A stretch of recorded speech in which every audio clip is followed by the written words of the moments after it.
Hello everyone. So in the last video we have seen an if and else if conditions to control three LEDs using analog inputs. Okay. So in this video we will see a small code refactoring, how we can refactor a code a little bit. Okay. How we can improve the code's refactoring a little bit. Okay. So what I am trying to say is, in this if condition it is checking whether the x value is less than 300 or not. In this particular if condition it is checking whether the x value is greater than 300 and less than 600. Okay, so and the else is the other values, that means the values that is more than 600 will be covered under else. Okay, so this is cool, this is clear, and you know why do you have to check like this, and you know why do you have to use this AND operator and everything. Okay, so that is very nice. But what I tell you is let's do a small verification, refactoring, guys. Okay, so how we do this is like this. Okay, here we know, first we check the if condition, right? Okay, only if this if condition is false, then only we come to that else if condition to check. Okay guys, right, that's fine. So what is this if condition is checking? The values less than 300 or equal to 300 or less than equal to 300, all the values will be covered here. So if a value coming that is less than or equal to 300, we will implement this and skip everything else. You know that, right?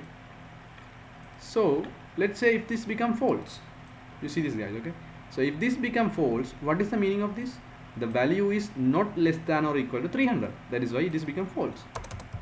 Okay, if this become false, okay guys, false, the meaning is the value is, okay, not less than or equal to 300, right? So totally cool. So that in other words, what's the meaning of this? Not less than or equal means what? The value is more than 300. Obviously the value is not equal to 300, the value is not less than 300, I mean when it becomes false. Okay, so that means the value is more than 300. Okay, only if you are passing a value that is more than 300, then only this will become false. For any other condition, that means less than or equal, this will become true. Okay, this is for false. Okay, and you know, only when it becomes false, then only this else if will be checked. Okay, only when this becomes false, then only this else if condition will be checked.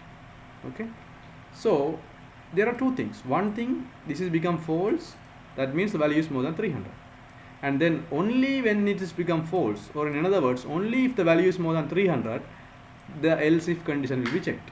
Do you accept that, guys? Only if this is false, else if condition will be checked. That is true. That is the logic of the if else condition, right? Only the first one becomes false, then only the second check will be happening.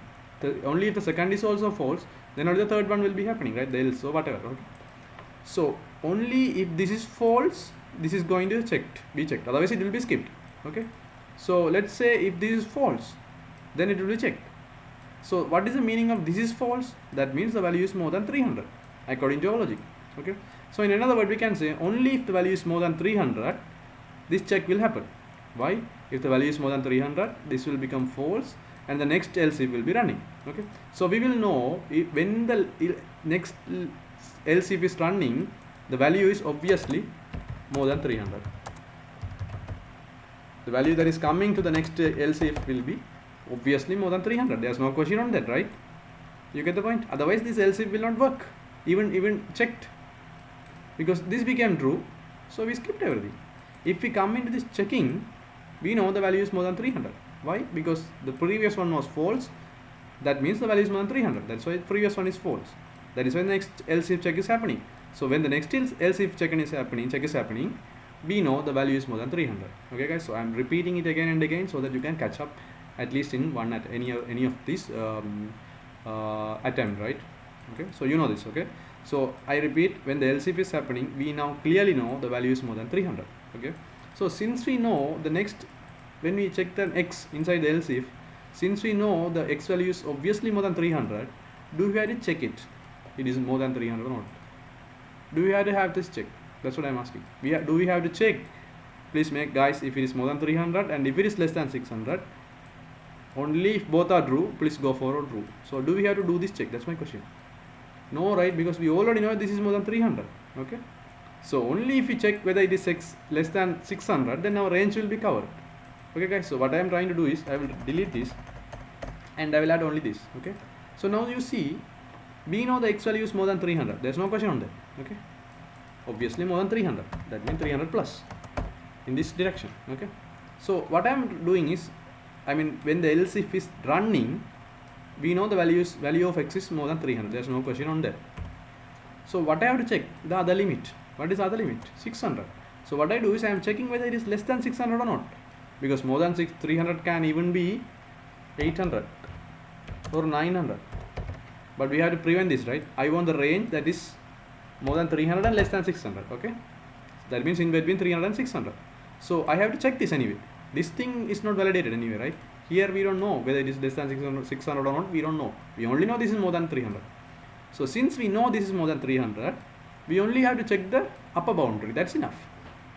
Okay, because we know this is more than 300, right? So what I have to do is I will check whether this is less than 600 or not.